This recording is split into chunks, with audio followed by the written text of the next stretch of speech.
Hi everybody, good morning. My name is Aditi and I am a psychologist at हुआ हो। तो सबसे पहले मैं आप सबका वेलकम करना चाहूँगी। वेलकम टू हुआ हो। स्टार्ट करने के लिए हम सबसे पहले हमारा जो हुआ हो का कॉन्सेप्ट वीडियो है हम उससे स्टार्ट करते हैं। It's just a basic knowledge के लिए कि हुआ हो क्या है, what it stands for and what we do. आज की गतिशील और अति जुड़ी हुई दुनिया में मानवता एक मौन संकट का सामना कर रही है। भावनात्मक कल्याण और उद्देश्य का बढ़ता हुआ शून्य। महान प्रगति के बावजूद समग्र स्वास्थ्य का सार, खुशी और आशा लुप्त हो जाती है। आधुनिक जीवन चिंता, थकान और वियोग को जन्म देता है। जैसे जैसे समुदाय करुणा खोते जा रहे हैं और पीढ़ियां ज्ञान से भटक जाती हैं, वह शक्ति जो कभी पोषित थी और अपनापन हु हाँ हो एक समग्र कल्याण संगठन है जो स्वास्थ्य, खुशी और आशा प्रदान करने के लिए समर्पित है। सभी संस्कृतियों का सम्मान करते हुए कौशल का विकास करता है। यहाँ हम तीन प्रमुख क्षेत्रों पर चर्चा करेंगे। हु हा हो, जो है मानव, खुशी और आशा। हमारे उच्च कुशल डॉक्टरों, चिकित्सकों और सलाहकारों की टीम उपचार और अनुभवों की एक विस्तृत श्रृंखला प्रदान करती है। हम उन सभी लोगों की सेवा करते हैं जो जीवन और समाज को खुशियों, लचीलापन और उद्देश्य से भरना चाहते हैं। हमारा काम प्रभावित करता है पीएसयू, एनजीओ, कॉरपोरेट, सेना और स्थानीय समुदायों को। जो लोग स्वास्थ्य और खुशी में विश्वास करते हैं, वे जानते हैं कि सार्थक प्रगति के लिए संस्कृतियों का समन्वय आवश्यक है। हमारी कौशल पहलों के माध्यम से हम व्यक्तियों को 100 से 300 घंटे तक सशक्त बनाते हैं।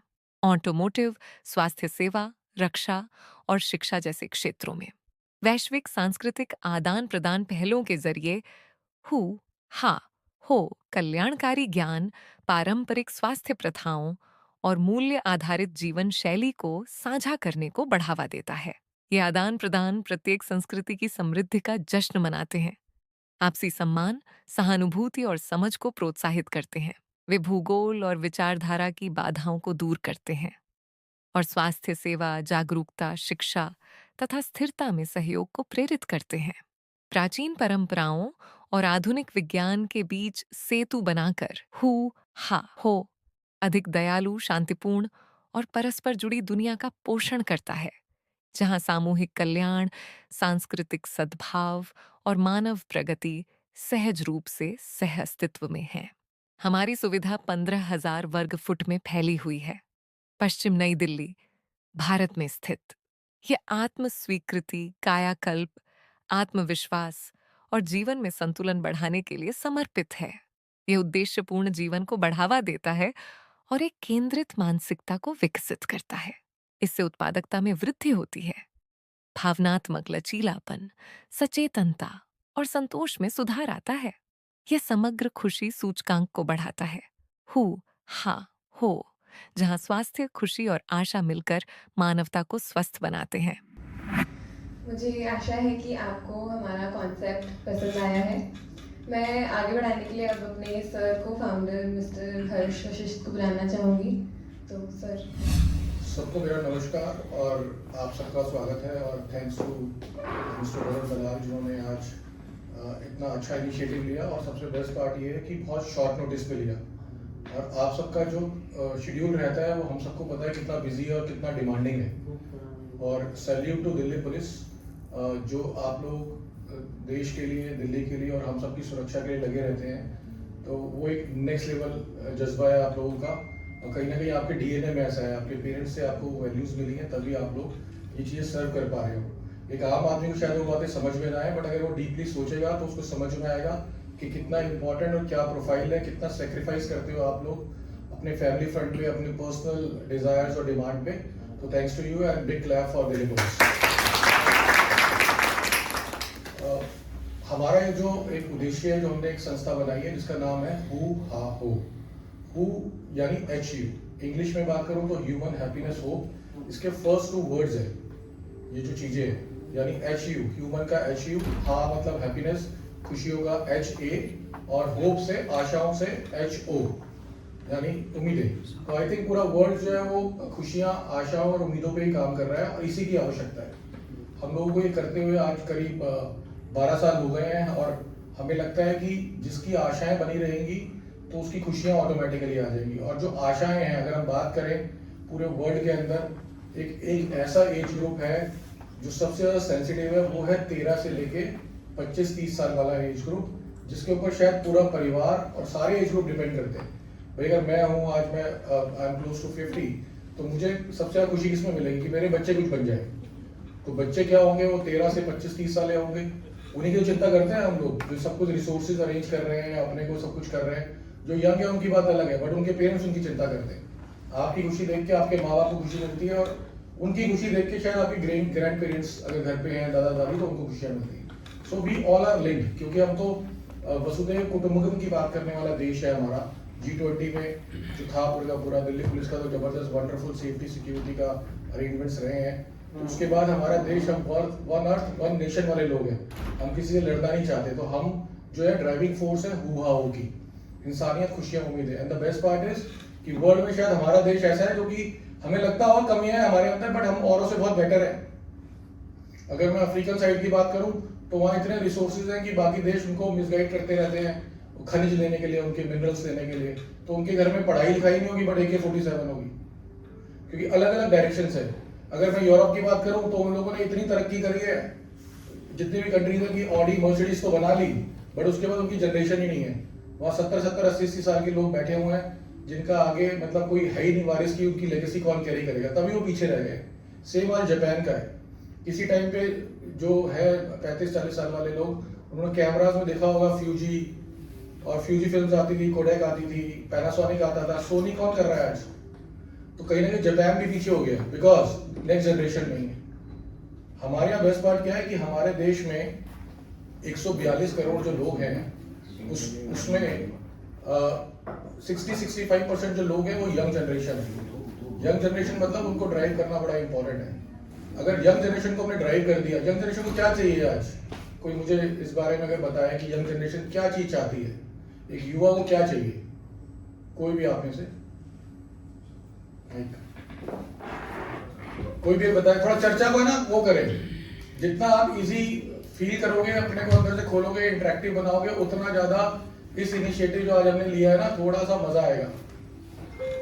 और वरुण साहब की परमिशन है, बताओ यंग जनरेशन, क्योंकि आप तो जाते रहते हो ना, आपके पास तो इतने क्रिमिनल्स आते हैं, जुर्नल वाले भी आते हैं, रोजगार चाहते हो, पैसा चाहते हैं। यस, सबसे बड़ी बात है रोजगार चाहते हैं। बिल्कुल सही बोला भाई आपने।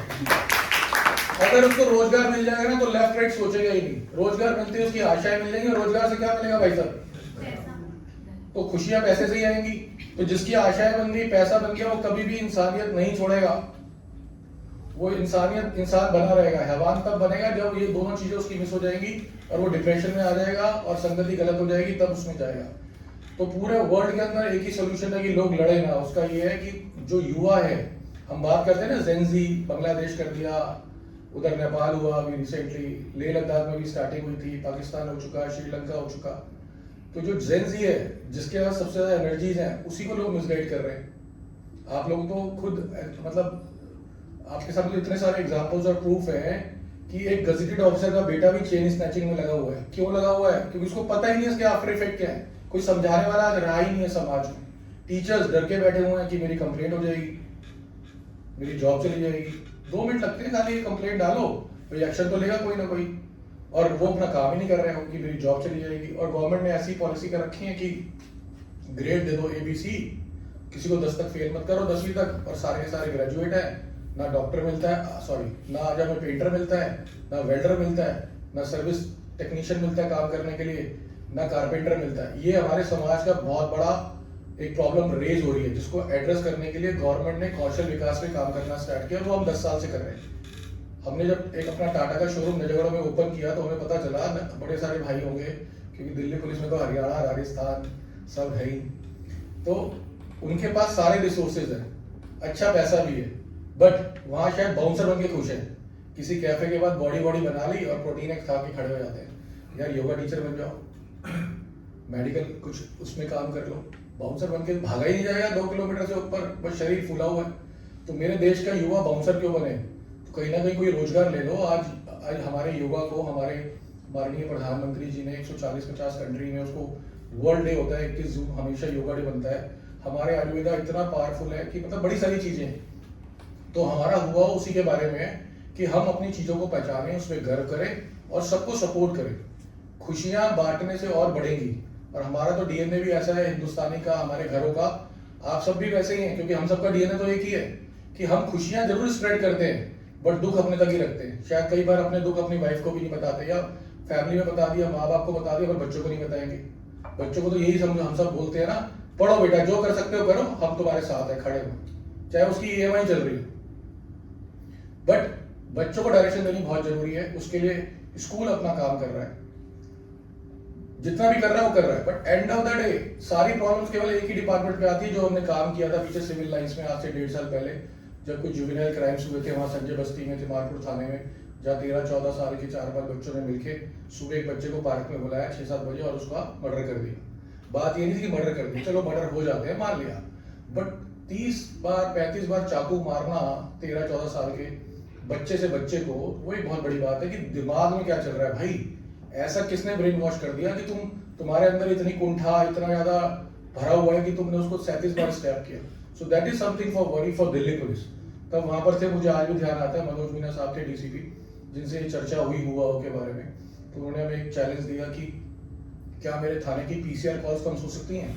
मेरा चैलेंज केवल ये कि पीसीआर कॉल कम हो, और पूरी दिल्ली के अंदर मेरा थाना हाईलाइट है कि यहाँ पर मर्डर कैसे हो रहे हैं। और वो बड़ा बड़ा सिस्टमैटिक है। जो अंदर जेल में बैठे हैं जुवेनाइल वाले, जो 18 से ऊपर हो गए, उनको अपनी कोई ना कोई खुंदक निकालनी होती है, तो बच्चों को मिसगाइड करते हैं कि देख तेरी बहन को छेड़ दिया, देख तेरी माँ को ये बोल दिया, देख तेरे घर के आगे कर दिया। और वो लोगों का आप समझ सकते हैं, और आप तो उन्हीं से डील करते हो। हर इलाके में इस तरह के लोग होते हैं, प्रॉब्लम्स हैं, ड्रग्स की प्रॉब्लम है। बट हमने वहां भी अपनी प्रेजेंटेशन में यही सबमिट किया था कि आप कितना भी दिल्ली पुलिस को बोल लीजिए, जो वहाँ की सिचुएशन है, क्योंकि हमारे वहाँ बंदे पूरे 15 दिन तक, हमारे साइकोलॉजिस्ट, हमारे professor Mehta sir was part of that, हम लोग वहाँ 15 दिन तक कॉलोनी में जाते रहे, किसी ना किसी आइडेंटिटी को छुपाते हुए कि यहाँ चलते क्या, सोचते क्या। हमने बहुतों से बातचीत करी, उनके बिल्कुल जेन्युइन रीजन थे। पार्क के अंदर गाय घूम रही है, बच्चे खेलेंगे कहाँ? 12, 13, 15 साल का बच्चा तो खेलना मानता है ना जी। सड़कों पे कूड़ा पड़ा हुआ है, वो कोई ना एसडीएम का ध्यान है ना डीएम का ध्यान है। स्कूल में गए हम प्रिंसिपल से मिलने, तो टीचर से बात हुई कि भाई आपके स्कूल में पढ़ते हैं, अच्छी बात तो सिखाओ। कह रहे भाई साहब नमस्ते, ब्लेड मार देगा। मतलब हर कोई बंदा अपना पल्ला झाड़ रहा है, लास्ट में किसके ऊपर आ रहा है? दिल्ली पुलिस के ऊपर। पीसीआर कॉल उसके पास है, लड़ाई झगड़ा उसके पास है। पहले तो लड़ाई होती है ना जी, मर्डर तो बाद में होता है। तो वो कंट्रोल करना अपने में हमने एक पूरा प्लान बनाकर दिया, और हमने बोला कि दिल्ली पुलिस अगर नहीं होगी तो रोज 10 मर्डर होंगे यहाँ पे। सिचुएशन ऐसी है, क्योंकि कंट्रोल तो वही कर रहे हैं ना, उन्हीं के अंदर सिस्टम लगे हुए हैं, लोग इंफॉर्मेशन दे रहे हैं कहाँ क्या होने वाला, कंट्रोल तो आप लोग कर रहे हो। तो ये पूरा हाल ही यही है। And salute to Delhi police. मुझे आज भी ध्यान है, जब मैं इंजीनियरिंग कर रहा था 97-98 में, तो दिल्ली पुलिस वर्ल्ड की नामी गामी एजेंसीज में आती थी। फिर थोड़ा सा फेज रहा 2015-17 तक का, बट उसके बाद दोबारा you guys are doing wonders for the country. It's wonderful. लोगों को आना चाहिए, ऑफ करना चाहिए, और सुरक्षा के लिए। और सबसे बड़ी बात यह है कि इतने स्मार्ट अगर हमारे ऑफिसर्स होंगे, वरुण दलाल भाई जैसे, इनको मैंने उस टाइम भी बोला कि भाई आप रॉन्ग प्रोफेशन में, आपको तो बॉम्बे जाना चाहिए। तो ये चीजें चलती, फैक्ट है ना। जो दिल से पहली बात आई, हम तो देखो हुआ वाले, हमारे तो दिल में जो पहली बात आएगी वो आएगी। मतलब कौन अपने को कैरी कर रहा है। पहले वाली पुलिसिंग चेंज हो गई है, स्मार्ट लोग हैं, हर चीज है, और बड़ा मजा आता है। और बेस्ट पार्ट ये है कि जब हम मिलने जाते हैं कभी भी किसी पुलिस स्टेशन के अंदर, तो बड़ी खुशी होती है। जो मैं पिछले 5 साल से देख रहा हूँ कि वहाँ जो डैशबोर्ड बना हुआ पूरा दीवार पे लगा हुआ है, पूरा एक बोर्ड, जिसमें किस तरह की कॉल्स आती हैं, क्या क्रिमिनल, मतलब डिटेलिंग में आप लोग काम कर रहे हो। It is wonderful. ऐसे हमारी कार इंडस्ट्री में भी होता है, गाड़ी सर्विस के लिए कॉल आती है, सर आपकी गाड़ी की सर्विस है, फर्स्ट सर्विस है, सेकंड सर्विस है। फिर वो पूछता है कि तेल चेंज करोगे, कितने पैसे का बिल आएगा, क्या आएगा। तो इस तरह की बातें होती है। बट आपके यहाँ पर एमआईएस बनना अपने में मतलब गजब है। मजा आ गया था, कितनी कॉल्स है, किसका, पूरा डिटेल था, और पूरा साल का डिटेलिंग है। उसको देखते ही समझ में आता है एरिया में हो क्या रहा है। और ये वंडरफुल है, कॉर्पोरेट काम करता है इस तरह से, तो जो हमारी दिल्ली पुलिस काम कर रही है। It's wonderful and thanks to you कि आप लोग आज हमारे बीच में आए। तो अभी एक छोटी सी पैनल डिस्कशन है इसी टॉपिक के ऊपर। जैसे आज बच्चों के एग्जाम्स चल रहे हैं, आप लोग पेट्रोलिंग करते होंगे और एरियाज में घूमते होंगे, तो कहीं ना कहीं एक स्ट्रेस लेवल डेवलप हो जाता है जब भी एग्जाम होता है। हम सब यहाँ बैठे हुए, हम सबने एग्जाम दिया है अपनी लाइफ में, तो हमारा पूरा घर डिस्टर्ब हो जाता है रात जब पेपर होते हैं। माँ कहती है अब कोई बाहर नहीं जाएगा। वो पिताजी घर में शाम को आते हैं और टीवी चलाते हैं, ओ बंद करो टीवी, बच्चे का पेपर है, ठीक है। और दादा दादी तो पूरे चुपचाप बैठे होते हैं, भाई कुछ नहीं बोलना। तो कहने का मतलब पूरा फैमिली डिस्टर्ब हो जाती है एग्जाम की वजह से। भाई क्यों स्ट्रेस लेना है? तो कुछ विचार है जो कि मैं चाहता हूँ कि दिल्ली पुलिस अपने साझा करे, वरुण साहब अपने शेयर करें, और ये मैसेज हम ब्रॉडकास्ट करेंगे आगे तक। और हर जगह पे आजकल स्क्रीन्स हैं, सबके पास इंस्टाग्राम्स है, यूट्यूब है, तो ये मैसेजेस बड़े अच्छे से जा सकता है। जब हमारे पीएम दे सकते हैं उस बच्चों को लेकर, तो आई थिंक दिल्ली पुलिस की तरफ से अगर इनिशिएटिव है तो बड़ा अच्छा रहेगा मैसेज जाना। एक कनेक्ट क्रिएट होगा, बॉन्डिंग क्रिएट होगी, yes we care for you. आप यही तो चाहते हैं जो आपका शांति, सेवा और न्याय, यही तो है भाई। शांति मतलब पीसफुल, कोई स्ट्रेस नहीं लो यार, शांति से रहो। और सेल्फलेस क्या मतलब, अगर कुछ बन गए हो तो सेल्फलेसली दूसरों को भी कुछ शेयर करो अपने थॉट्स। और तीसरा जस्टिस, कि हम बैठे हैं भाई, किसी के साथ नाइंसाफी नहीं होगी उस तरह से। तो यही सारे जो हमारा है उसी को लेकर एक पैनल डिस्कशन है। तो मैं मिस्टर वरुण दलाल को इन्वाइट करूंगा कि प्लीज वो स्टेज पर आए, और एक हमारा छोटा सा 10-15 मिनट का पैनल डिस्कशन है। अगर कि कोई है मतलब जिन्होंने दूरदर्शन देखा हो, पहले एक चित्रहार आता था और पहले एक पैनल डिस्कशन भी होती थी, आज वो सब बंद हो गया है। क्यों? क्योंकि प्राइवेट कंपनी एयरटेल आ गया, डिश टीवी आ गया, उन्होंने टॉपिक्स पे चर्चा ही करनी बंद कर दी, और जहां चर्चा कर रहे हैं सारे पेड है। तो मुझे ध्यान है हमारे टाइम पे तो डॉक्टर्स का पैनल होता था कि भाई या सीजनल प्रॉब्लम्स आती थी, पॉल्यूशन है तो क्या करना चाहिए, छोटी चीजें थी। तो वैसे ही हम चाहते हैं कि चर्चा होनी चाहिए टॉपिक के ऊपर। तो आज का जो टॉपिक है वो है, एक तो एग्जाम्स की बच्चों के लिए हम क्या कर सकते हैं, हम सबके बच्चे भी होंगे और एक मैसेज आगे जाना चाहिए। और दूसरा स्ट्रेस को लेके हम कैसे उसको रिलीव कर सकते हैं, खुशियों पे आ सकते हैं। तो थोड़ा सा वो टॉपिक है, तो प्लीज आइए।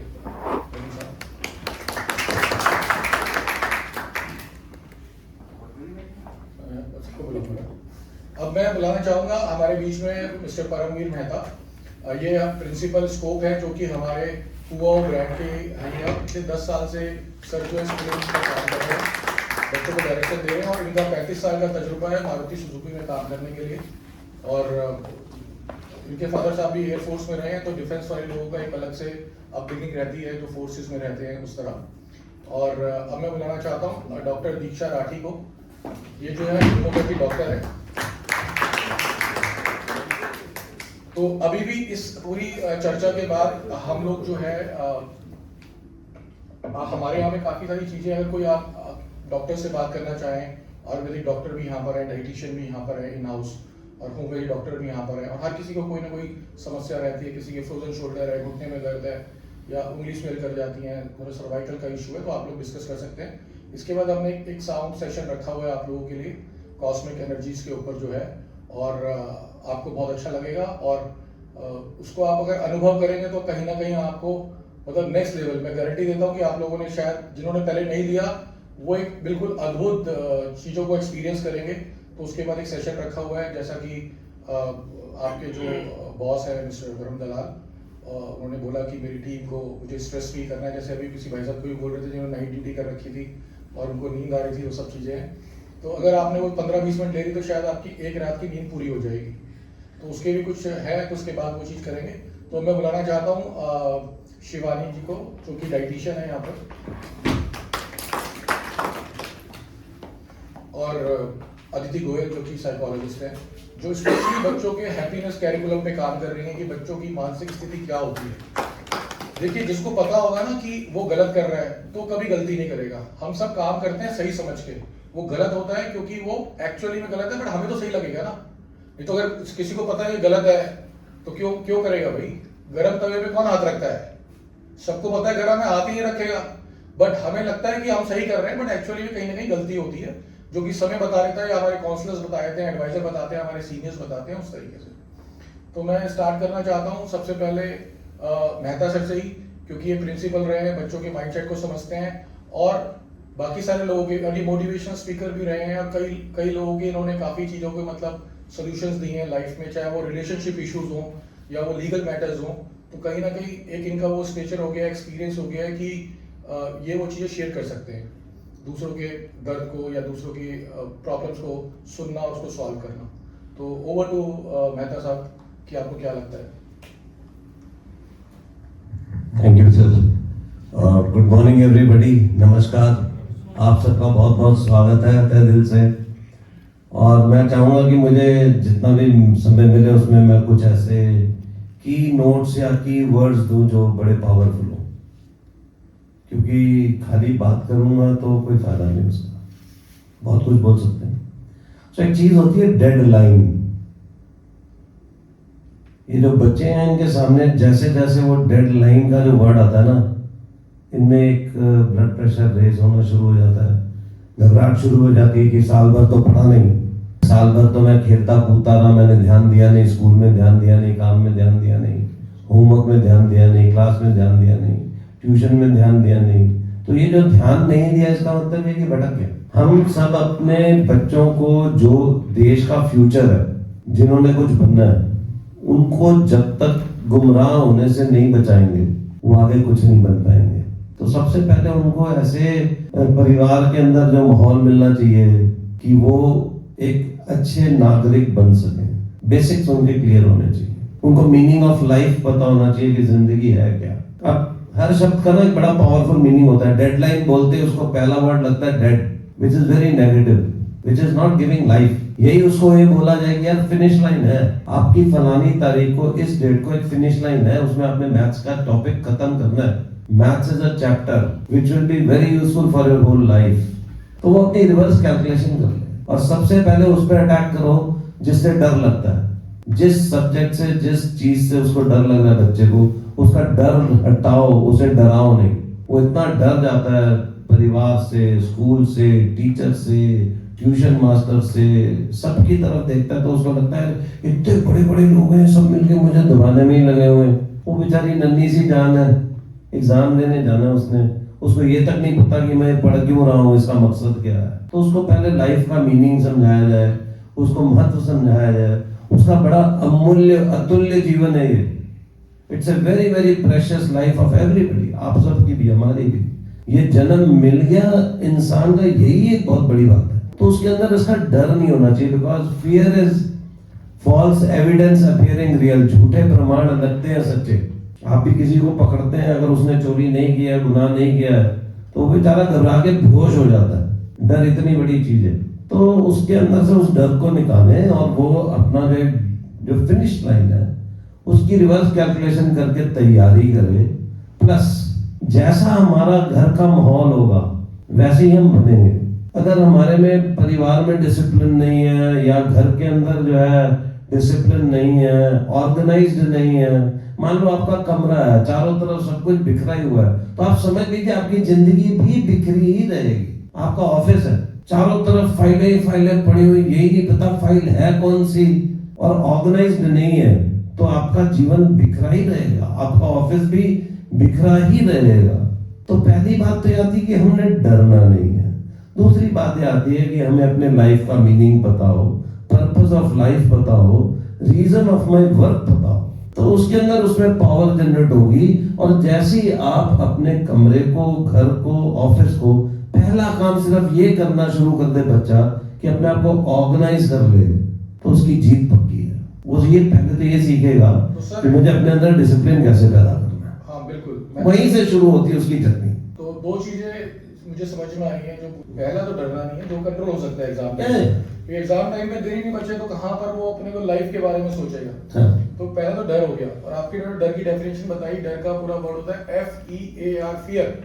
तो सर ने बताया फॉल्स, F से फॉल्स, एविडेंस, अपीयरिंग रियल, ये पूरे चारों वर्ड का पूरा सभी झूठे प्रमाण लगते हैं सच्चे। बिल्कुल। तो आप तो वैसे ही सारे प्रमाण चेक करते हो, तभी सबकी बाहर मतलब बैरियर से आगे चल रही, जो चेक पोस्ट लगती है, कोई प्रमाण देते जाओ, आगे बढ़ते जाओ, हम थोड़ा रोक रहे हैं आपको। तो इसका उल्टा ही हो गया कि हमने उसको बूस्ट करना है, उसको पॉजिटिव करना है, उसको बोलना यू कैन डू इट। आज तक नहीं किया कोई बात नहीं, आज तक नहीं किया कोई बात नहीं, लेकिन आज जो सोच लेगा, आज जो सिलेक्ट कर लेगा, आज जो चूज कर लेगा, वही आगे बन जाएगा। फॉरगेट अबाउट द पास्ट, वो तो हम बदल नहीं सकते। बिल्कुल सर। फ्यूचर का टेंशन लेने की जरूरत नहीं, हम कुछ कर नहीं सकते। अभी तो मत खो उसको, अभी कर ले। और सबसे पहले वो कर जो तुझे नहीं आता है, जिससे डर लगता है, वो होते ही बाकी सब कुछ इजी हो जाएगा। You will be able to do your exam, so you will be able to come out of this stress. So very key words दिए बड़े छोटे छोटे से 3-4। एक और था जो आपने ऑर्गेनाइज वे में बताया, मुझे भी ध्यान आ रहा है। मैं भी महाशय जो MDH मसाले वाले हैं, महाशय जी थे, he passed away at the age of 97, 2 साल पहले उनका देहांत हुआ। और हम सबको उनकी बैकग्राउंड के बारे में थोड़ा सा पता होना चाहिए। बस कुछ लाइनों में खत्म करता हूँ। वो पाकिस्तान से आए थे यहाँ पे और मसाले कूटते थे। मेरे पेरेंट्स ने खुद उनको आजाद मार्केट पे रोड साइड पे मसाले बेचते हुए देखा है, टांगा स्टैंड के पास, एक बड़ी फेमस जगह। और आज उन्होंने अपना एक ब्रांड MDH मसाले ऐसा बना दिया जो वर्ल्ड की शायद 150-200 कंट्री में काम कर रहा है। और हम सब ने उनको देखा होगा, बुड्ढे अंकल जी ऑरेंज कलर का साफा पहनते थे, उस तरह से थे। तो एक मैं इवेंट में था उनके साथ, वो चीफ गेस्ट थे, मैं भी गेस्ट उसमें था। तो उन्होंने बताया कि 97 बता रहा हूँ, बिना लाठी के चलते थे वो उस टाइम भी। और उन्होंने बताया कि बच्चों को जो है खिड़की के पास बैठ के पढ़ना चाहिए ताकि फ्रेश एयर आती रहे और अपनी चीजों को ऑर्गेनाइज करना चाहिए। आपको नहीं कुछ आता कोई बात नहीं, एटलीस्ट अपनी चीजों को सिस्टमैटिक तो करो कि किताबें ढंग से प्रॉपर रखी हो, कपड़े ढंग से रखे हो, टेबल चेयर जहां भी बैठ के पढ़ते हो, बेड हो। तो बेसिक बेसिक चीजें जैसे हम ये करेक्ट कर लेंगे ना, तो हमारा एक मन बन जाएगा, मन करने लगेगा। तो सर आपने बिल्कुल ठीक बताया कि जो ऑर्गेनाइज है तो फिर क्या मन करेगा यार, पूरा कमरा फैला हुआ है, कोई मन ही नहीं करेगा। तो अब मैं जानना चाहता हूँ कि डॉक्टर जो दीक्षा है एक होम्योपैथी डॉक्टर है, और हमारे यहाँ पे ना एलोपैथी डॉक्टर्स को हम थोड़ा डिस्करेज करते हैं, क्योंकि एक एलोपैथी एक ऐसी चीज है जो कि बिना पेशेंस के, आज जैसे किसी को बुखार हुआ इमीडिएटली क्या खाता है, पैरासीटामोल। क्या जरूरत है भाई, बुखार तो आपकी बॉडी को रीस्टार्ट करता है, जैसे मोबाइल बोलता है सॉफ्टवेयर चाहिए नया वाला। तो हमें बुखार को जब तक 100 से ऊपर ना हो, कोशिश करें बुखार में थोड़ा सा रहे, तो आपकी बॉडी पूरी रीस्टार्ट हो जाएगी, रिचार्ज हो जाएगी। सप्रेस करने की जरूरत नहीं है, क्योंकि कई बार आप लोगों ने देखा होगा बुखार होता है बट खांसी जुकाम और कफ नहीं होता, पर जैसे ही गोली खाते हैं खांसी का कफ कहां से आ गया भाई। ये सब साइड इफेक्ट है एलोपैथी मेडिसिन। पेशेंस रखें, बच्चों को भी यही बताएं, खुद भी यही बताएं। थोड़ा सा एक रात सो जाएंगे गर्मी में, क्या फर्क पड़ता है यार, गरम गरम में नेक्स्ट डे देखना आपकी बॉडी कैसे रिवाइव हो जाती है। अभी भी हम सबके परिवार में कई लोग ऐसे होंगे जिन्होंने कभी गोली को हाथ ही नहीं लगाया होगा, और आज वो 60-70 साल के हो गए होंगे, और मिसाल है वो कि यार ये कभी कोई गोली नहीं खाता, क्योंकि हमारा शरीर हमें सिग्नल देता है कि भाई और ज्यादा ठंडी बर्फ नहीं चाहिए, गला खराश हो रहा है, दही नहीं खानी, बट हम उसको क्रॉस कर जाते हैं, हम अपनी बॉडी के सिग्नल्स को इग्नोर करते हैं, तभी हम बीमार पड़ते हैं। तो साथ साथ इंपॉर्टेंट यही है कि हम अपनी सिग्नल्स को कैच करें, तभी हमारे यहाँ पे आयुष जो एक वर्टिकल है, अब तो मंत्रालय बन गया पूरा पिछले 7-8-10 साल में, तो homeopathy is integral part of it. कई सारे ऐसे लोग होंगे जो कि बचपन में गोली खाते होंगे मीठी मीठी वाली, मेरी माँ ने मुझे खिलाई थी, मुझे आज तक याद है उस डॉक्टर का, मजा भी आता था। कितनों ने होम्योपैथी मेडिसिन खाई है, हाथ खड़ा करेंगे आप लोग, तो मजा तो आता था ना, उस गोली से तो अच्छा क्यों खाते हैं। और होम्योपैथी के बारे में एक और बताता हूँ जो मिथ है मार्केट में, कि ये बहुत स्लो काम करती है जी, आज खाओगे तो शायद 15 दिन, महीने, 2 महीने में काम करेगी। ऐसा बिल्कुल भी नहीं है। अगर आपको आज कफ कोल्ड है तो आप अभी खाइए 2-3 डोज, कल तक आप ठीक हो जाओगे। इस तरह की मेडिसिन चाहिए। तो ओवर टू डॉक्टर दीक्षा राठी की आप क्या कहना चाहती हैं बच्चों को उस संदर्भ में, प्लस वेलनेस वाला पार्ट में। हमारे यहाँ पे जो सब ऑडियंस है आज, वो एक बहुत स्ट्रेस में रहने वाले हैं और हमेशा तत्पर रहते हैं, कोई इनका वीक ऑफ नहीं होता, कोई छुट्टी नहीं होती, इमीडिएटली इनको हर तरह जाना होता है। पूरा का पूरा बैलेंस ऑफ लाइफ जो ये लोग करना जानते हैं शायद कोई करना नहीं जानता, कि घर को, परिवार को, माँ को, बाप को, बीवी को, बच्चों को, समाज को, जिस एरिया में ड्यूटी है वहां पर कैसे बैलेंस आउट करना है। तो एक बहुत सही एग्जांपल है। तो आपकी तरफ से क्या होना चाहिए प्रिवेंटिव के ऊपर? तो जैसे कि एग्जाम स्ट्रेस की अगर हम बात करें तो बच्चों में क्या होता है कि सिर्फ मेंटल लेवल पे ही नहीं, उनके फिजिकल लेवल पे भी वो इफेक्ट दिखता है। जैसे कि स्ट्रेस हार्मोन होता है हमारा कॉर्टिसोल, तो जैसे बच्चे पेपर करते हुए माइंड ब्लैंक हो जाता है उनका, पुअर कंसंट्रेशन, या याद नहीं होता, या पेपर में जब करने बैठते हैं तो बिल्कुल ब्लैंक हो जाते हैं। तो वो सब क्यों होता है? वो हमारे स्ट्रेस की वजह से होता है। कभी कभार बच्चे भी वो सिग्नल्स कैच नहीं कर पाते। पेपर के टाइम पे बच्चों को जल्दी जल्दी इन्फेक्शंस होते हैं, रिकरेंट कोल्ड, कफ, ये सारी चीज़ें। ये क्यों होते हैं? क्योंकि जो स्ट्रेस हार्मोन होता है वो हमारी इम्यूनिटी को वीक कर देता है, राइट? तो उसकी वजह से उनको वो सारे इन्फेक्शन जल्दी कैच हो जाते हैं। प्लस साथ में जो भी पेपर में बच्चे भूल जाते हैं, ये सब भी जो हमारा कॉर्टिसोल स्ट्रेस हार्मोन है वो क्या करता है कि वो माइंड पे जो मेमोरी सेंटर है उस पे इफेक्ट डालता है। तो उसकी वजह से जो है बच्चे जो है वो भूल जाएंगे पेपर में, या पढ़ नहीं पाएंगे, पुअर कंसंट्रेशन होता है, ये सारी चीज़ें। साथ में कई बच्चों को तो इतना डर लगता है कि नॉजिया, वॉमिटिंग, वो सारी चीज़ें। तो ये सारे फिजियोलॉजिकली इफेक्ट हैं कि मतलब जो भी हमारे माइंड में जो भी चल रहा होता है उस टाइम पे, उसकी वजह से। तो ये सब हम कैसे कवर कर सकते हैं? जैसे कि सर ने बोला सबसे पहले प्रिवेंटिव तो हमारा मेन है। उसके लिए हम बच्चों को बताते हैं कि सबसे पहले तो हमारी माइंड टेक्निक्स होती हैं, कि जैसे ब्रीदिंग टेक्निक्स हैं, कि जब भी उनको बहुत ज़्यादा स्ट्रेस हो रहा हो तो वो इनहेल करें फॉर 4 सेकेंड, देन होल्ड करें 4 सेकेंड, देन रिलीज करें 6 सेकेंड। सो ये ब्रीदिंग प्रोसेसेस होती हैं कुछ। तो इनसे क्या होता है कि इंस्टेंटली हमारा स्ट्रेस लेवल जो है वो थोड़ा डाउन चला जाता है। प्लस डिजिटल डिसिप्लिन आजकल बहुत इंपॉर्टेंट है कि बच्चे फ़ोन में लगे रहते हैं जैसे कि, तो फ़ोन में आजकल जैसे फोकस मोड आ गया है, हम वो यूज़ कर सकते हैं, या फिर फ़ोन को जो है वो रूम से बाहर रख दो जब पढ़ रहे हो। तो ये सारी चीज़ें, प्लस सोने से 25 मिनट पहले जो है वो फ़ोन को यूज़ मत करो, तो इससे जो है आपके स्टडी में स्लीप साइकिल जो है वो भी इम्प्रूव होगी, राइट। तो ये सारी चीज़ें हैं। प्लस हमारा बॉडी रूटीन बहुत इंपॉर्टेंट है, जैसे कि उस टाइम पे क्या न्यूट्रिशन प्रोवाइड करना है हमें बच्चों को, जैसे कि हाइड्रेशन, वाटर तो बहुत इंपॉर्टेंट है ही, साथ में उस टाइम पे नट्स ज़्यादा खिलाओ, फ्रूट्स, वेजिटेबल्स, बनाना, ये सब मेमोरी के लिए बहुत इंपॉर्टेंट होते हैं, राइट। तो हम ये सारी चीज़ें उसमें इंक्लूड कर सकते हैं। प्लस हमें अवॉइड क्या करना है, जैसे जंक फूड हो गया या फिर एक्सेस कैफीन हो गया, बच्चे कॉफ़ी पीते रहते हैं और फिर वो एक टाइम पे तो एनर्जी लेवल बहुत स्पाइक कर जाता है, बट आफ्टर दैट उसका ग्राफ जो है वो ऐसे नीचे आता है, तो इसलिए हमें कैफीन को भी लिमिट करना चाहिए। तो ये सारी चीज़ें होती हैं जिनसे हम जो है कंट्रोल कर सकते हैं। प्लस कुछ स्टडी टेक्निक्स होती हैं, जैसे कि एक पोमोडोरो टेक्निक है, that is 25 minute study and 5 minutes break. तो ये सारी टेक्निक्स यूज़ करके हम उनकी लर्निंग को इम्प्रूव कर सकते हैं।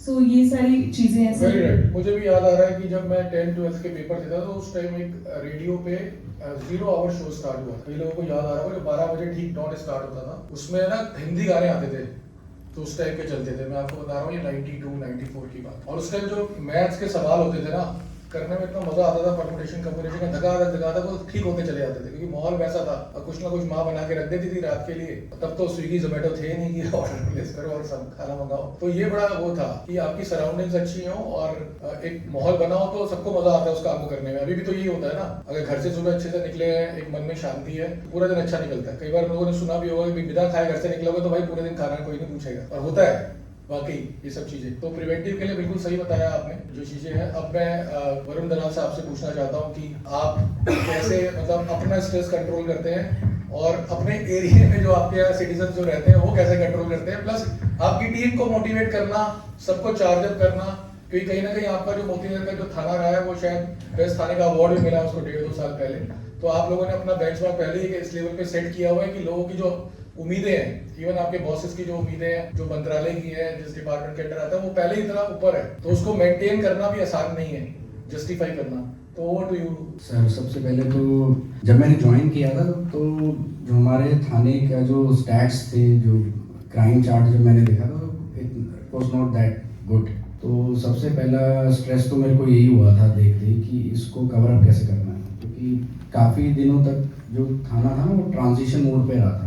एसएचओ साहब रेगुलर एसएचओ नहीं थे, तो मैंने 5B देखा, तो 5B में जो हमारी NBW की परसेंटेज थी वो ही 3% थी। In fact we had a meeting with वर्दी special CP law and order sir, तो NBW का ही मैटर उठा था। तो उन्होंने सबसे पहली बात यही बोली थी कि भाई पहले तो SHO मोतीनगर को खड़ा करो।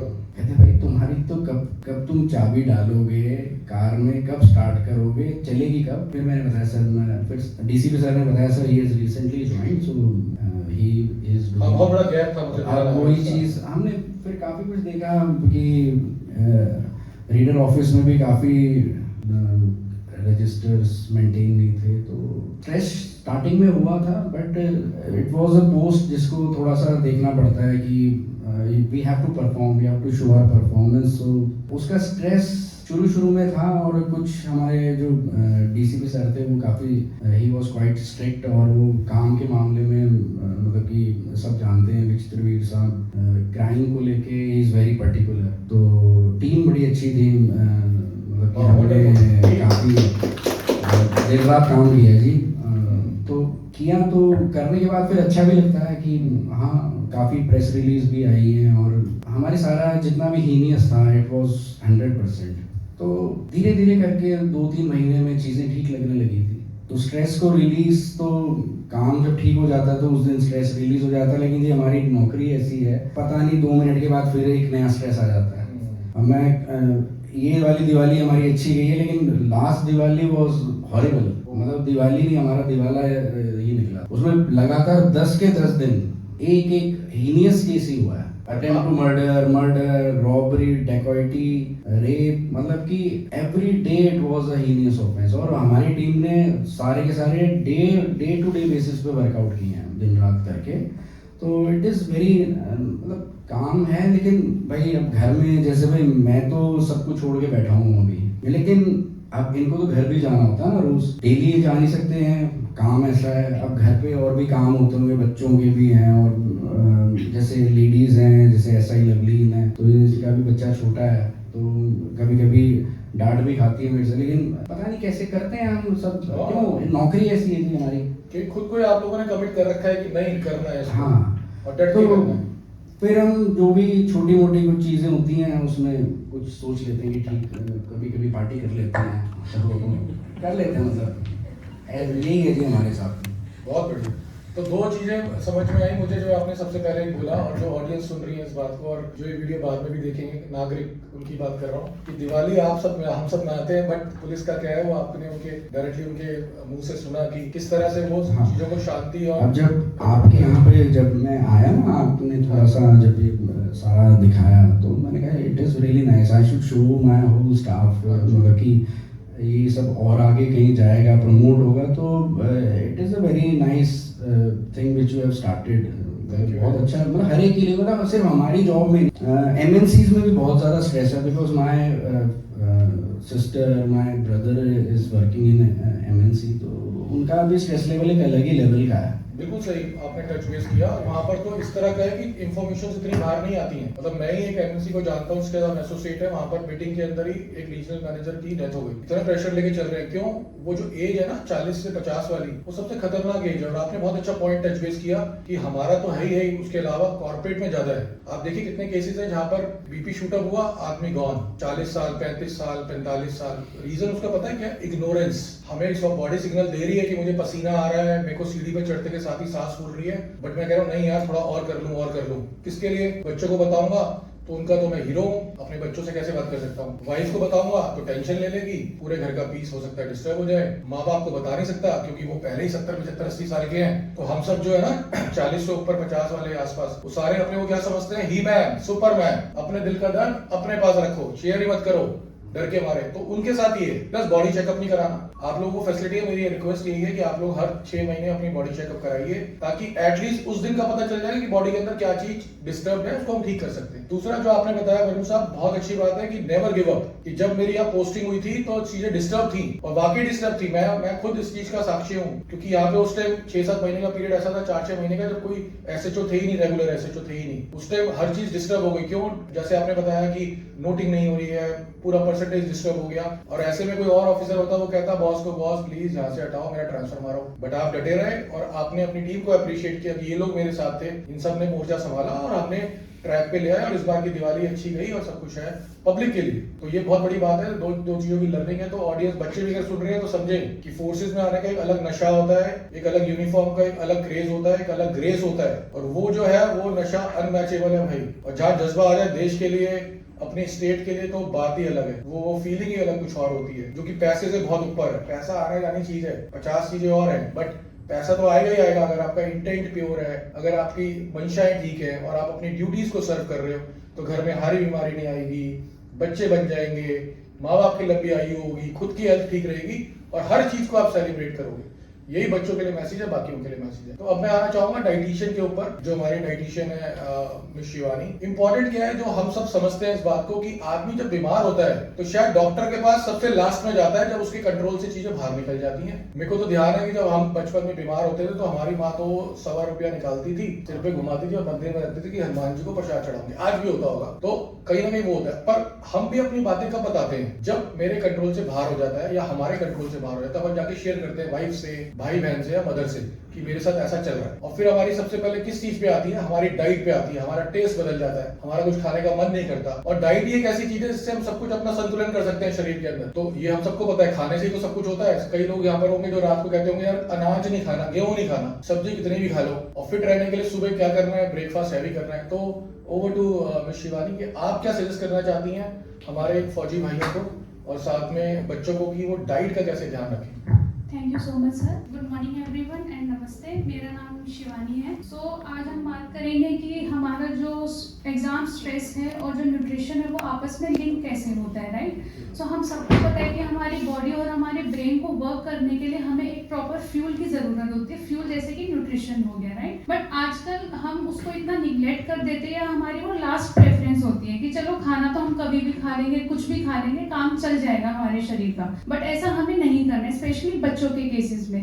अब होता क्या है कि मान लीजिए क्योंकि बच्चे देर रात तक पढ़ाई करते हैं, हमारे पास फैसिलिटी इतनी आ गई है कि जोमेटो कर लिया, स्विगी कर लिया, हमने कुछ भी करा, हमारे पास 15 मिनट में वो चीज़ आ गई, जो चीज़ कहीं ना कहीं पेरेंट्स को भी बहुत फिजिबल लगती है कि यार इतनी रात को कौन खाना बनाएगा, चल बच्चे तू ऑनलाइन ऑर्डर कर ले, है ना। बट कहीं ना कहीं क्या होता है कि अब मान लीजिए कि वो चीज़ खा रहे हैं, वो हमारा पैक्ड होता है, प्रोसेस्ड होता है, हमें नहीं पता कि वो चीज़ कब बन रही है, फ्रेश है चीज़ या वो नहीं है, उसमें शुगर का कंटेंट कितना ज़्यादा होता है। तो वही चीज़ें हमें उस टाइम असर नहीं करेंगी, बट वो बाद में हमें दिखाई देता है कि वो कितनी खराब चीज़ हम खा रहे थे और हम अपने शरीर को कितना खराब कर रहे हैं उन चीज़ों से।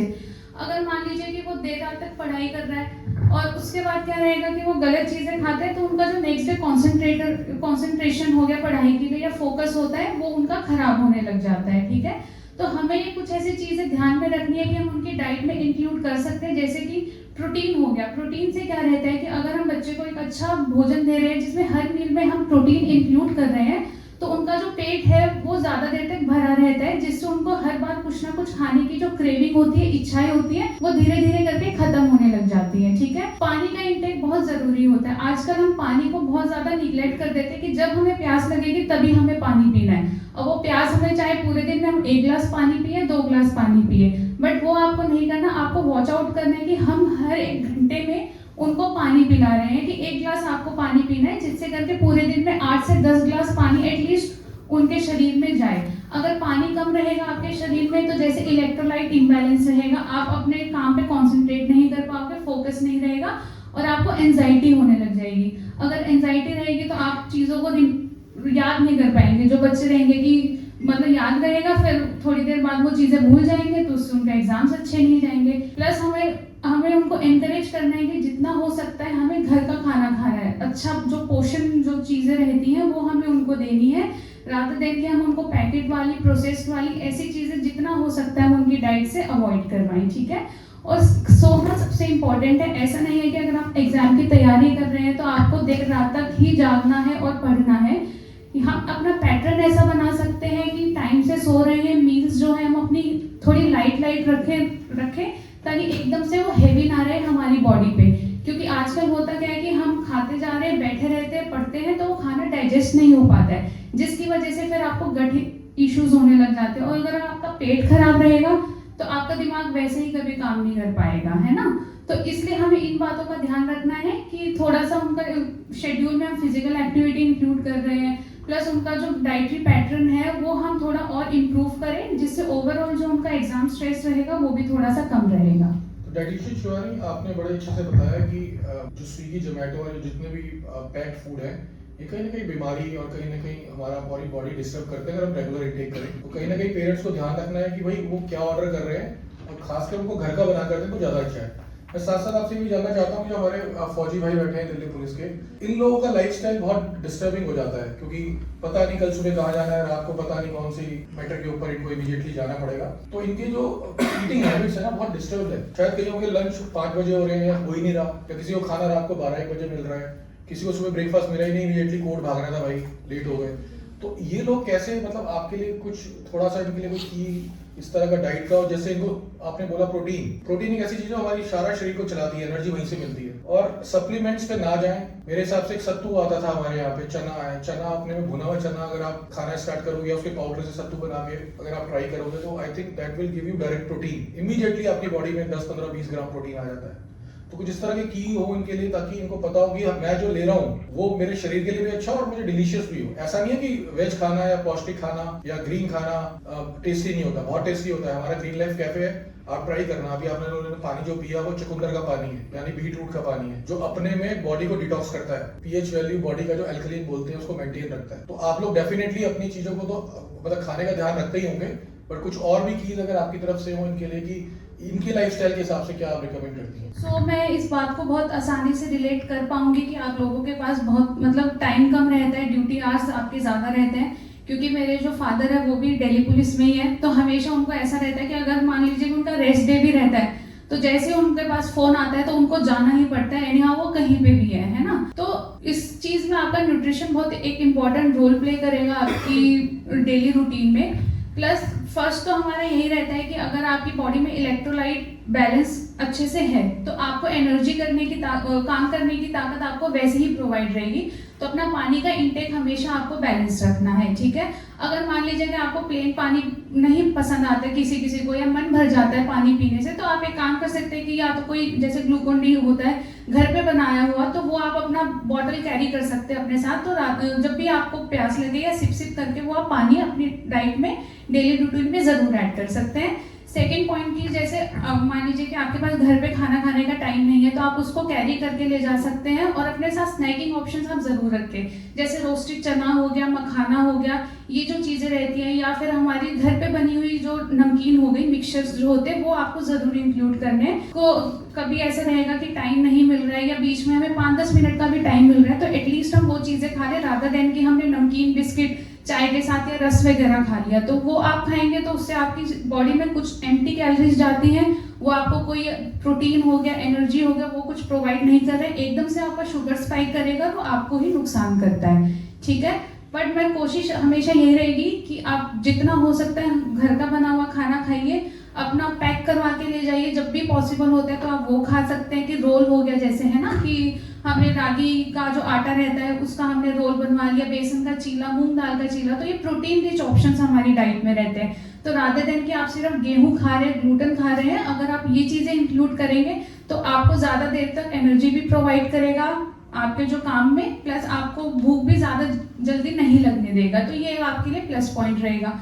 सैलेड आप अपनी डाइट में ज़्यादा इंक्लूड कर सकते हैं, तो सैलेड इंक्लूड करेंगे, हमें पता है कि इतना टाइम नहीं मिलता कि हम एक एक चीज़ को वॉच आउट करें कि हमें अब ये खाना हमारा कोई पैटर्न नहीं है। तो आपको फाइबर भी अपनी डाइट में ज़्यादा इंक्लूड करना है, जिससे आपकी गट हेल्थ अच्छी रहेगी, आपको मोशंस में कोई प्रॉब्लम नहीं रहेगा, प्लस आपका जो सेटाइटी वैल्यू है, मतलब कि आपका पेट ज़्यादा देर तक भरा रहेगा उससे। तो ये कुछ बातें हैं जो आपको ध्यान में रखनी है। तो थैंक यू वेरी मच। तो लास्ट में मैं आता हूँ अदिति गोयल के पास, जो कि एक साइकोलॉजिस्ट है और केवल हैप्पीनेस पे काम करती है। हैप्पीनेस खुशियों के लिए सब चीज़ें चल रही हैं वर्ल्ड में, और स्पेशली बच्चों की जो एज ब्रैकेट है 13 से लेके 35 वाला की 13, जैसे ही टीन लग जाता है तो एक स्टार्ट हो जाता है, टीन एज में आ गए, टीन एज। और जैसे ही हम लोग 25 साल के बाद जाते हैं तो फिर हमारी चीज़ें बदल जाती हैं, मैरिज हो जाती हैं, फिर बच्चे हो जाते हैं, तो फिर कई चीज़ें बदल जाती हैं, जिसमें हमारे घर के बड़े ही टोकते हैं, अब बच्चा नहीं रहा, बड़ा हो गया है, बच्चों की तरह बिहेव करना बंद कर, मैच्योर हो जा, अपना करियर पाथ सिलेक्ट कर ले, जॉब पे जाया करो, घर मत बैठा करो। तो बड़ा प्रेशर होता है उस टाइम पे, क्योंकि एक पढ़ने वाली दुनिया अलग है, जब माँ बाप पैसा दे रहे हैं और हम लोग पढ़ रहे हैं, चाहे वो कॉलेज हो या स्कूल हो, और उसके बाद की दुनिया अलग है जब हमें अपना करियर एस्टेब्लिश करना है। तो शायद मानसिक जो प्रेशर रहता है उस टाइम, घर का, खुद का, समाज का, दोस्तों का, तो एक नेक्स्ट लेवल है, वो सबसे ज्यादा वॉलेटाइल स्टेज है, और शायद कहीं ना कहीं वो क्राइम से भी लिंक्ड है कि हम अपने डायरेक्शन किस तरफ चुन रहे हैं। और वो चीजें ही हैं जो कि आप लोग फेस करते होंगे। आधे से ज्यादा चीजों में तो आपको पता चलता होगा कि 60-70% में, मैं उस पर भी जानना चाहूंगा SHO साहब से कि जो क्राइम रेट है उसमें कौन सा एज ब्रैकेट है जो सबसे ज्यादा सिरदर्दी बना हुआ है आपके पुलिस स्टेशन के लिए या दिल्ली स्टेट के लिए, तो जो अपने में है, तो अगर इस पे थोड़ा सा जुवेनाइल और जो यूथ है, मतलब हाँ जी, 25 से बीच का, यही ज़्यादा कर रहा है। कितने परसेंट जो आपके पास प्रॉब्लम्स आती हैं 100 में से कितने परसेंट ऐसी होंगी जो इसी एज ब्रैकेट में, जो यूथ है अपना, खासकर जुवेनाइल से लेकर 35-40 साल से नीचे ले लेते हैं, जी जी, ये कितने परसेंट होंगे? ऑलमोस्ट 80% है। 80% इन्हीं ये कंट्रीब्यूट कर रहे हैं, आप समझिए, मतलब ये यानी जुवेनाइल सब काफ़ी ज़्यादा कर रहे हैं। हाँ, तो बड़ी फिल्म ये है। समझना पड़ेगा कि इसके अंदर केवल दिल्ली पुलिस रिस्पॉन्सिबल नहीं है, वो तो झेल के सब चीजें ठीक कर रही है। सबसे पहले स्कूल, जो जहाँ फाउंडेशन है, जहाँ स्कूल में उसको नैतिक शिक्षा, नैतिक वैल्यूज, क्या सही है क्या गलत है, कॉलेज के अंदर, तो जो दूसरे स्टेक होल्डर्स हैं, शिक्षा विभाग के हों या DM SDM है, they should also own their responsibility की ये बेसिक चीजों पे काम करें। ये जो हमारा सेंटर है तो एक स्टेज के बाद का है कि ठीक है, यंगस्टर्स आ जाएंगे तो काउंसलिंग कर लेंगे, बड़े आएंगे तो काउंसलिंग कर लेंगे, बट अगर जो चीज स्कूल लेवल पे अरेस्ट हो सकती है, जहाँ एक बच्चा शायद 10 साल तक का बच्चा तो अपनी टीचर की बात मानता होगा ना, हमारे बच्चे भी आते हैं तो बोलते हैं ना, टीचर ने आज ये सिखाया मैं तो यही करूंगा, तो टीचर उसके लिए एक बहुत बड़ी चीज़ है। तो teacher should own their responsibility, जो कहीं ना कहीं एक मैसेज दिल्ली पुलिस की तरफ से भी मेरी रिक्वेस्ट है कि ऊपर जाना चाहिए कि भाई स्कूल्स को कोलैबोरेशन होना चाहिए इस तरह के प्रोग्राम्स में। स्कूल में अगर मेरी फाउंडेशन स्ट्रांग हो जाएगी, मैं गलती ही नहीं करूंगा, तो मेरे लिए आके धीरे धीरे सबका लोड कम हो जाएगा। ये तो अल्टीमेटली अगर क्राइम जैसे आप बता रहे हो जुवेनाइल बढ़ता जा रहा है, दिस इज बिग प्रॉब्लम। कहाँ तक संभालेंगे भाई? उधर वैसे ही बीबीसी लगा हुआ हमारे पीछे हमारे देश के युवाओं को भड़काने में कि इंडिया का जेनजी सो रहा है। मतलब इस तरह की मीडिया में चीजें कि इंडिया का जो युवा है ये कुछ करता ही नहीं है। वो भी यहाँ चाहते हैं कि बांग्लादेश बन जाए, वो भी चाहते हैं यहाँ पर बाकी कंट्रीज की तरफ से उधम मचे, और कौन संभालेगा लास्ट में? पुलिस। ये कोई तरीका थोड़ा है। तो इससे पहले ही हम लोग डायरेक्शन देते हैं। वैसे भी आज जो हमारी पूरा सिस्टम बना हुआ है, कहीं ना कहीं हम अपने धर्म की बात कर रहे हैं, हम अपने देश की बात कर रहे हैं, which is a very positive side. नहीं तो आप देखिए ना, और शायद कहीं ना कहीं दिल्ली पुलिस का रोल भी उसमें बढ़ गया, क्योंकि यहाँ तो हर हफ्ते कोई ना कोई सभा चल रही है, कोई ना कोई इवेंट सेलिब्रेशन हो रहा है। जैसे अभी एक पूरा दिल्ली के अंदर हिंदू सम्मेलन, संगठित हिंदू सम्मेलन का एक आह्वान आया हुआ, ऑल इंडिया आया हुआ है। आज भी मैं सिविल लाइन्स में रहता हूँ, तो वहाँ पर एसोसिएशन का पार्ट भी हूँ। तो यमुना आरती है बहुत बड़े स्केल पे कल वहाँ पर। तो पूरी दिल्ली के अंदर इस तरह के कार्यक्रम चल रहे हैं जहाँ पर पब्लिक गैदरिंग इकट्ठी हो रही है, तो वहाँ पर असामाजिक तत्व भी आएंगे, कुछ ना कुछ नेगेटिव भी होगा। तो आप लोगों की रिस्पॉन्सिबिलिटी और बढ़ती जा रही है। बट कहीं ना कहीं अगर स्कूल लेवल पे काम करें, तो आई थिंक हमारी टीम को भी आपने एक बड़ी अच्छी डायरेक्शन दी है कि जुवेनाइल वाली एज ब्रैकेट पे ज्यादा इंपॉर्टेंट है काम करना, ताकि वो चीज वहाँ कंट्रोल हो जाएगी, तो हमारा पूरा पर्पस, मकसद जो है वो अचीव हो जाएगा। So over to you miss Aditi, आप क्या कहना चाहती हैं बच्चों के लिए और हमारे फौजी भाइयों के लिए? Thank you sir. तो जैसा सर ने बोला कि जुवेनाइल एज, जो टीनेज हो गया, उस ब्रैकेट में क्राइम बढ़ता जा रहा है। मेरा ऐसा मानना है कि जैसे हम पहले की ज़माने में हम जैसे बच्चों को डिसिप्लिन देते थे, जैसे हम, आप टीचर्स ही ले लो, टीचर्स हमारे लिए गुरु समान होते थे। आप आज की डेट में देखो कि टीचर्स की इतनी इज्जत बच्चे अब नहीं करते जितना पहले करते थे। पहले उनकी पैर छूते थे, जैसे उनका सम्मान करते थे, अब वैसा नहीं रहा। अब टीचर्स के ऊपर इतना वर्कलोड है, मैनेजमेंट से, बच्चों से, पेरेंट्स पहले टीचर्स को कितना मानते थे, अब पेरेंट्स टीचर्स पे चिल्लाते हैं कि मेरे बच्चे का मार्क्स क्यों नहीं आया। मैं किसी को ब्लेम नहीं करती, पर ये जो चीज़ है, ये जब तक चेंज नहीं होगी तब तक बच्चों का जो अग्रेशन लेवल है, जो बिहेवियर है, वो जो एक डिफाइंस बिहेवियर हम जिसे बोलते हैं, वो ऐसा ही रहेगा। आप फोर्सफुल की बात करते हो, तो मुझे एक मेरे साथ हुई हुई इंसिडेंट्स याद आ रही है। मैं एक बार एक नेपाल इंडिया बॉर्डर है वो क्रॉस कर रही थी, तो मेरी एक बार एक पुलिस एक थे, उनसे भी बात हुई। तो उन्होंने मुझसे पूछा कि आप क्या करते हो, तो मैंने बोला मैं एक साइकोलॉजिस्ट हूँ। सबसे पहली बात जो उन्होंने मुझसे बोली कि मैडम मुझे गुस्सा बहुत आता है, बहुत फ्रस्ट्रेशन होता है मुझे, तो मैं क्या करूँ। मैंने उनको सिर्फ एक चीज़ बोला, मैंने उनको एक ब्रीदिंग एक्सरसाइज सिखाई, जो अभी डॉक्टर दीक्षा ने भी हमें बताया। तो क्या हम सब वो कर सकते हैं? अभी एक ब्रीदिंग, छोटी सी ब्रीदिंग एक्सरसाइज है, वो हम सीखते हैं, ठीक है?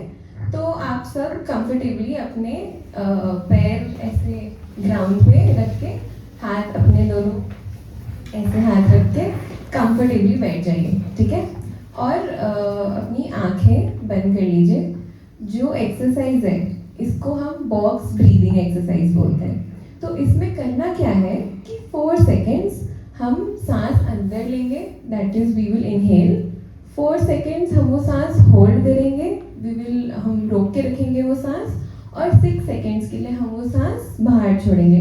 जब हम ये सांस बाहर छोड़ रहे हैं, हमको ऐसे वो सांस बाहर छोड़ना है कि हम एक स्ट्रॉ में हवा छोड़ रहे हैं, ऐसे करके हमें वो सांस बाहर छोड़नी है, ठीक है? सबको समझ में आ गया? ओके, तो सब लोग अपनी आंखें बंद कर लें। On my count, inhale 1 2 3 4, hold 1 2 3 4, exhale 1 2 3 4 5 6। एक और बार करेंगे, इनहेल,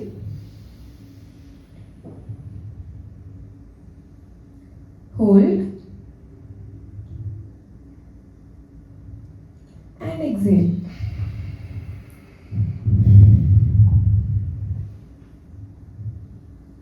एक और बार करेंगे, इनहेल, होल्ड एक्सेल। जब आप कंफर्टेबल हो आप अपनी आंखें खोल सकते हो। तो कोई शेयर करना चाहेगा कि अब आपको कैसा लग रहा है कंपेयर टू बिफोर? किसी एनीबडी फ्रॉम द ऑडियंस कोई भी शेयर करना चाहेगा कि आपको कैसा लग रहा है ये एक्सरसाइज करने के बाद? नोबडी? अच्छा लग रहा है।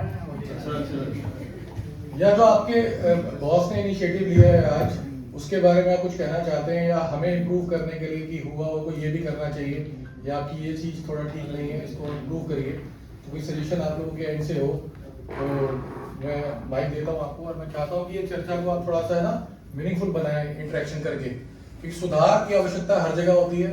एक फीलिंग शेयर करनी चाहिए, जो दिल में पहली बार आए वो शेयर करना चाहिए, उसका मजा ही अलग है। मैनिपुलेशन नहीं होनी चाहिए लाइफ में कि मैं सोच के बताऊंगा, ठीक है काम में हो सकता है, बट ये मूवमेंट्स तो हुए हैं जो आपको फॉर्चुनेटली मिल गए। हमने भी नहीं सोचा था कि आज इतने मतलब आप सब लोग के बीच में इस तरह की चर्चा होगी, मैं तो बिल्कुल नहीं सोचा था। मैं तो भी किया में जाके बैठता, बट मैं यहाँ पर आ गया क्योंकि प्रोग्राम सुबह आपका इमीडिएटली देखिए इनको कोर्ट में जाना पड़ा। टाइम कुछ और था, बट यही है दिल्ली पुलिस का पूरा हर चीज, मतलब जिस टाइम आएगी you have to attend it. तो आपके मन की क्या फीलिंग्स है, तो एक बार अगर आप माइक दें हिमांशु, तो एक बार फीलिंग अगर सबकी आ जाए तो अच्छा रहेगा ना। हम कैसे सुधारें अपने आप को, और आपके लिए खुशियों के मायने क्या है, जो आपके भी दिल में आ रहा है वो आपको अपना शेयर करना है। सर मैं डॉक्टर साहब से पूछना चाहता हूँ, बच्चों को फोन से कैसे डिस्ट्रैक्ट रहे? हाँ, बहुत मीनिंगफुल था। हम लोग शायद डिजिटल भूल गए, आजकल सिरदर्दी डिजिटल प्लेटफॉर्म है, सबका स्क्रीन टाइम बढ़ता जा रहा है और आंखों की प्रॉब्लम बढ़ती जा रही है। अभी मैं गंगाराम के ITHD के साथ था, और वो मतलब लिटरली उनका जो फेस था उस ऐसा था शायद रोने वाले हैं। सर इसका मैं बताता हूँ। हाँ जी, हाँ जी। मैंने इलाज ढूंढा है सर। इसका ये है, जैसे मेरे बच्चे छोटे हैं तो वो उनका ना बड़ा वो देखते हैं, शॉर्ट्स देखते हैं। अब जब तक वो खाना खाते हैं तब तक वो अब आदत पड़ चुकी है, उससे वो नहीं हो सकता ठीक। लेकिन फिर क्या करते हैं, जब वो खाना वाना खा लेते हैं तो पीछे से वाईफाई का जो कनेक्शन है ना, अभी उनको वो नहीं पता तो वो बंद हो जाता है। फिर वो कहते हैं कि अरे बेटे देखिए रेड लाइन आ गई है। फिर वो अपने आप ही फेंक के कुछ अपने आप खेलने लग जाते हैं। फिर पूरे टाइम वो 2-3 घंटा खेलते हैं, या वो खुद ही कह देता है कि मम्मी वो ड्राइंग वाली वो नोटबुक दो मेरे को कलर्स। और कोई चारा नहीं है इसका। मैं बहुत परेशान, मैं खुद भी हूँ। देखो मजे की बात क्या थी कि इन्होंने साहब ने क्या यूज किया कि अभी उसको वो पता नहीं है। जो बच्चे थोड़े स्मार्ट है। मैं भी खुद कभी रील्स देखता हूँ ना, मैं कभी जैसे रात के 11 बजे, एक दिन तो मेरे को 1 बज गया देखते देखते। बड़ा टेम्पटिंग सी होती है, पता ही नहीं कब 2 घंटे निकल जाते हैं। ये ट्रैप है, एक आदमी फंस जाता है। हाँ, मैच्योर्ड में तो बस एक ही है कि मतलब जो मुझे लगता है मैच्योर्ड में तो ये है कि भाई we have to set their time table, और उनको ये बताना पड़ेगा भाई इतनी देर के लिए आप टीवी देख सकते हो, चाहे वो कुछ भी करे। इससे पहले वो एडिक्ट हो जाए, उससे पहले उसको कंट्रोल करना बहुत ज़रूरी है, क्योंकि एक लेवल तक ही आदमी कंट्रोल कर सकता है। अगर उससे ज़्यादा अगर उसको आदत ही पड़ चुकी है तो हमें भी कहीं ना कहीं स्ट्रिक्ट होना बहुत ज़रूरी है। वही जेंटल पेरेंटिंग जो होती है कहीं हद तक ठीक है, लेकिन मुझे नहीं लगता जेंटल पेरेंटिंग, बच्चों को ये भी पता चल चुका है कि जेंटल पेरेंटिंग कुछ होती है। आप बिल्कुल सही कह रहे हैं। और हमें तो डर लगता था, हमारे पापा का जब स्कूटर बाहर रुकता था ना, उसमें आवाज आती थी स्टैंड जब लगाते, इतने में भाग के अपनी आप किताब खुल जाती। बिल्कुल मैं बिल्कुल कन्विक्शन और कॉन्फिडेंस से बोल सकता हूँ कि हम लोग यहाँ जो बैठे हैं, जो कि 35 साल से ऊपर के हो गए, तो आज भी अगर वो अपने किसी गली से निकलते हैं जहाँ उनके गुरुजी या टीचर रहते थे और पता चल जाए तो बॉडी लैंग्वेज चेंज हो जाती है। ये हम लोग इस तरह से ट्यूनर थे। जैसे अभी सदी ने बताया कि अब टीचर्स को इतने सीरियसली लेते नहीं है, कहीं ना कहीं क्या हमारी शिक्षा उसका भी है, बट ओवरऑल ये है कि डिजिटली हमें अपने को कंट्रोल करना पड़ेगा, और इसके लिए कहीं ना कहीं आना चाहिए। कितने भाई लोग और यहाँ पर जो बैठे हैं ऑडियंस, उन्होंने वो एक दूरदर्शन के अंदर एक प्रोग्राम आता था, एक चिड़िया अनेक चिड़िया, एक आता था मिले सुर मेरा तुम्हारा, इस तरह के ऐड देखे हैं आप लोगों ने? किसने देखे हैं? है ना, वो यूनिक प्रोग्राम थे। कहीं ना कहीं सरकार को अपनी जिम्मेदारी लेनी पड़ेगी। वो गाना मेरे को अभी तक याद है पूरा, सारी भाषाओं में। बताइए क्या बात है। पूरा ये चीज है जो कि हमारे दिल को टच करती है और हमें पता है यूनिटी क्या है। 10 चिड़ियों ने मिलके एक वो शिकारी के जाल में फंस गई और उसने एक ने बोला चल भाई सब इकट्ठे उड़ते हैं और उसको जाल को लेके चले गए। ये क्या था? यूनिटी। तो ये आज तक हमारे दिमाग में बैठी है। हमारे टाइम पे प्रोग्राम आता है चित्रहार या जेंट रोबोट आता था, एक संडे को एक बार आता था, महीने में एक बार, और उसकी रिकॉर्डिंग नहीं होती थी, सब टीवी के आगे बैठे होते थे, भाई आने वाला है वो।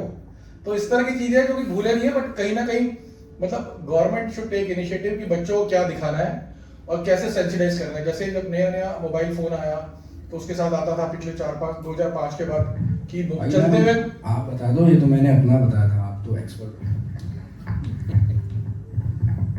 तो ये जो डिजिटल इशू है आज के ज़माने में, सब इसी के बारे में बात कर रहे हैं। सारे पेरेंट्स इतने परेशान है कि हम अपने बच्चों के हाथों से फ़ोन कैसे छुटाएं, कैसे। तो सबसे पहले हम स्टार्ट करते हैं छोटे बच्चों से, जो मतलब चलना फिरना भी नहीं जानते हैं, उनसे स्टार्ट करते हैं। पेरेंट्स क्या करते हैं, वो फ़ोन ना एक बेबी सिटर के तरह यूज़ करते हैं कि बच्चे को फ़ोन दे दो चुपचाप खा लेगा।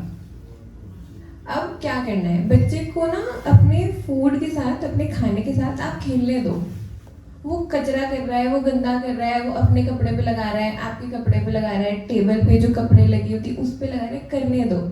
वो जब तक अपने हाथों से वो खाना खाएगा, वो जब तक वो खाने का टेक्सचर नहीं समझेगा, तब तक उसे मज़ा नहीं आएगा खाने में, तब तक उसे समझ में नहीं आएगा कि वो खा क्या रहा है, वो अपने पेट में क्या डाल रहा है। तो खाने को अगर वो नहीं भी खा रहा है, वो ऐसे खेल के उसको फेंक दे रहा है साइड में, कोई बात नहीं, करने दीजिए। फ़ोन देने से अच्छा उसे अपने खाने के साथ एक्सप्लोर करने दीजिए।